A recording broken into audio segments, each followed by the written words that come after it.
Hey guys, I'm gonna do, I guess this is a lecture series.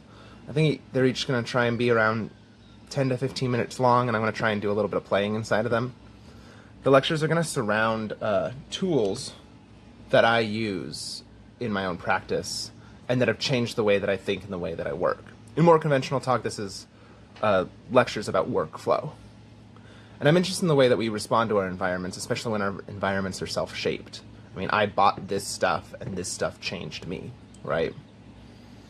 I'll definitely keep this series abstracted enough to be platform agnostic. I think that these ideas would function great on any other synthesizer or another DAW or an acoustic instrument or compositional practice or a movement practice or whatever. And if it does start to seem appropriate, I can do a supplemental series with like how-tos on open source software and things to work with to help you have access to tools similar to this. You don't have to go out and spend a bunch of money on synthesizers. The impetus for this series is the aphorism that I feel like we've all heard is like, well, I could do that on a computer. And we're all aware of this critique of hardware synthesizers or pedals or whatever. And I do think that like people who are interested in synthesizers have these like very good like canned responses, right? Oh, well, you can never properly emulate analog warmth, which is debatable. Or, you know, oh, what about interface design? What about one knob per function? Which I think is definitely a more interesting point.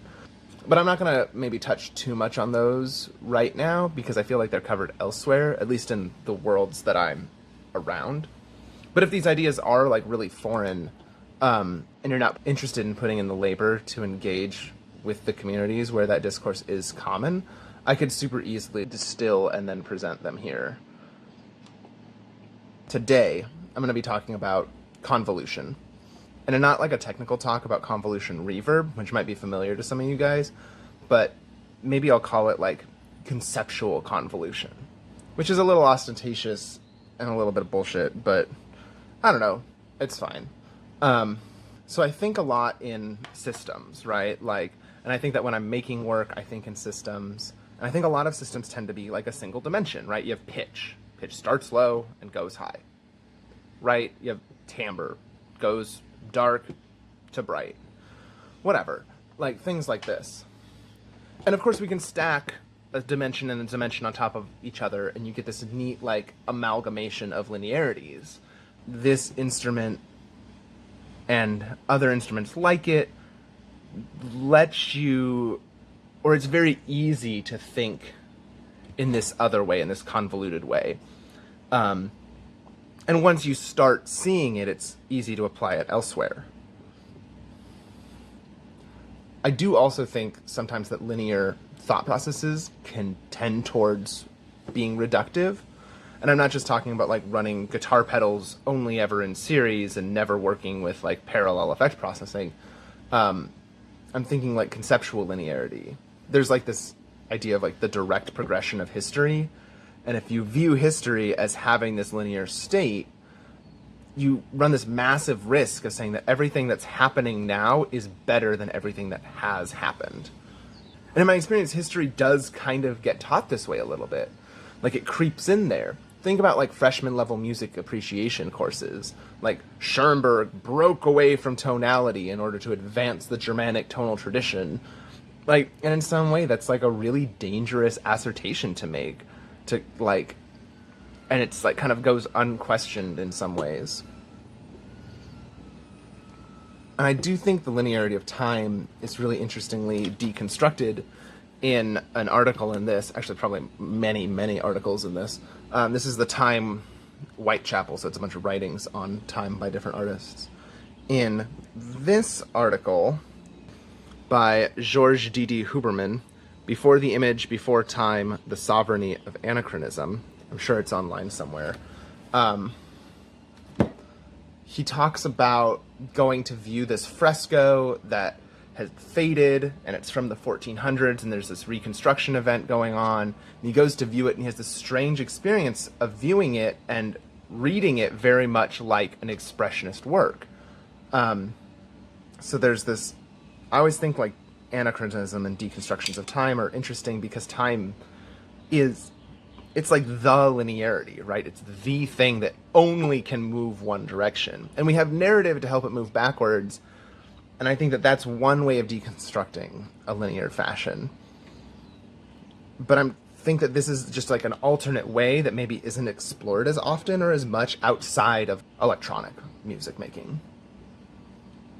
Okay, so now let's talk about modular synths, how they work, and how they might work in what I would call a linear fashion. So we have these little blocks, right? And each one's made by a different person in a different workshop with a different philosophy behind them, and they produce different types of sounds. That's the goal of modular synths in some ways.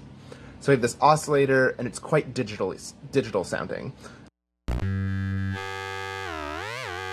It's modeled after early 90s technology. And we have this filter, which you can't hear, which was originally sketched out in the 70s. So if we run this oscillator into this filter, let me turn it up.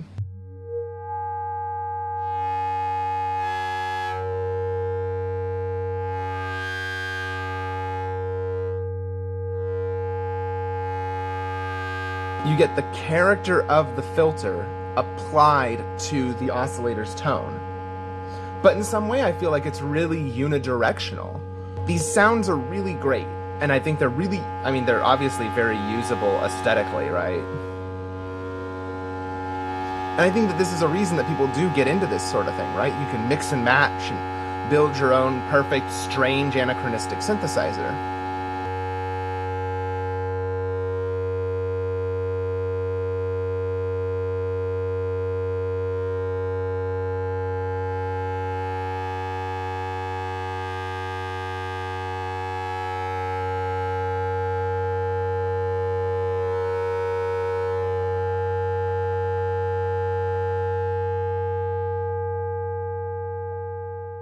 But now, let's try to convolute them.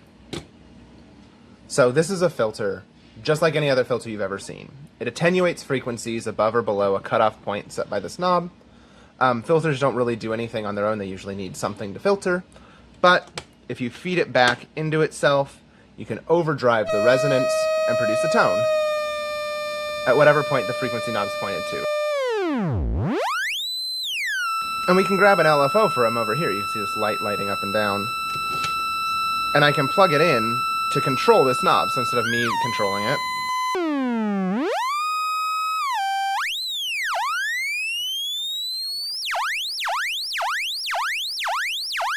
now we have control over it. Voltage control, right? This is sending out voltages. That's what voltage control means.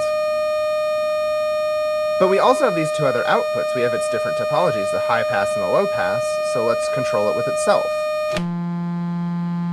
Now we've created a chaotic system.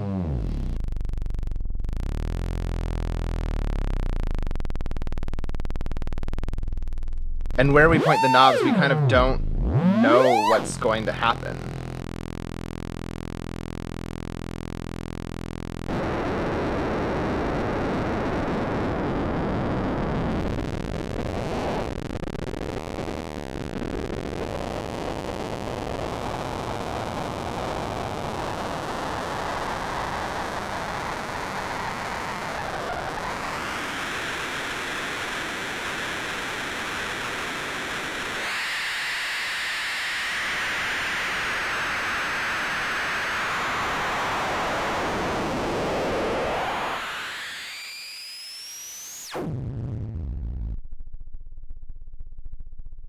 I'm not going to try and say that this self-excitation is the intrinsic nature of the filter or anything. Though I suppose that's an argument you could make. I think it's just a different circuit topology, heavily based on the original. I mean, that is, after all, what we're doing when we're changing these patch points, is we're just changing how the circuit's laid out and which parts are connected to where. What if we find a self-patched version of this oscillator? So this oscillator, like I said, it's digital. It has this digital wavetable output, and then square waves that are derived from the wavetable in 2 different octaves. What if you use the wavetable to control its pitch?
So now I have this small chaotic circuit.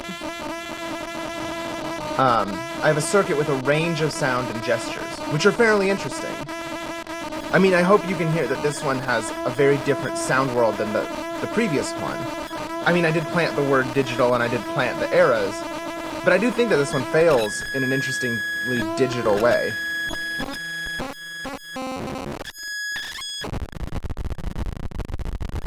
And we do approach, you know, noise show, fold-up church table sound palette. And I only say this disparagingly because it does seem silly to spend a couple $100s to get a sound like this when adjacent sounds can be found in maybe a more capitalistically moral way. And that's because this technique of self-patching is quite tangential to no-input mixing, which itself has some very interesting conceptual ideas inside of it, such as like non-virtuosity and like misuse of equipment, but that's an idea for another video. Alright, so what if we take this sound and we run it through our filter? Now we get the sound of this noise show with the additional sound of this filter.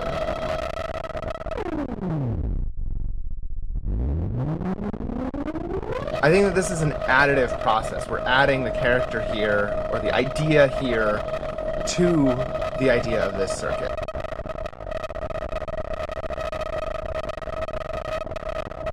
Or we could set up our old patch here and run them into a mixing desk and put them next to each other, literally adding one sound to the other, and we could organize and compose the harmony and the balance of the two, and that complicates it to infinity, right? That gives us enough expressive tools, but I still think that that's super additive. I'm interested in the ways that these two circuits could be convoluted into one thing. I'm maybe not sure how sonically true this will be, but I do think that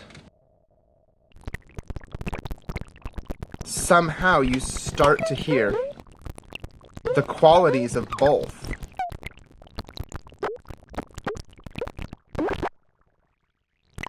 Both chaotic circuits.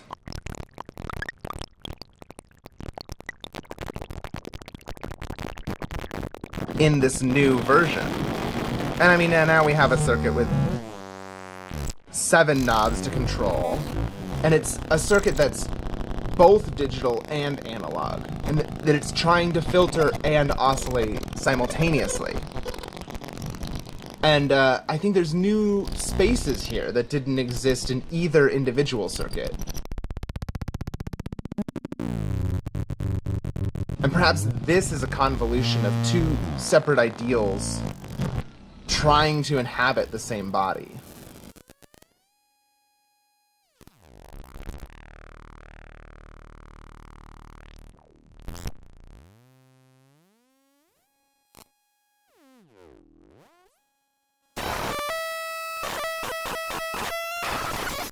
I think there is something more conceptually interesting here than asking the bassoon to double a French horn to produce a third new timbre, or putting a fuzz after your reverb pedal to produce a space that doesn't really exist. What happens when the reverb is inside of the distortion? What happens when the bassoon and the French horn are the same space? What happens when they're jostling for dominance?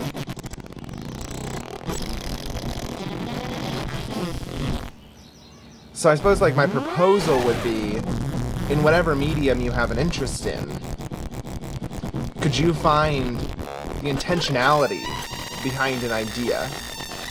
And in what way could you convolute that intentionality with whatever is next to it? And also, like, what does that do? Is that at all interesting? I don't know if, like, sonically this is the most interesting sound. But it certainly is a sound. And it's certainly a new sound that we didn't have before.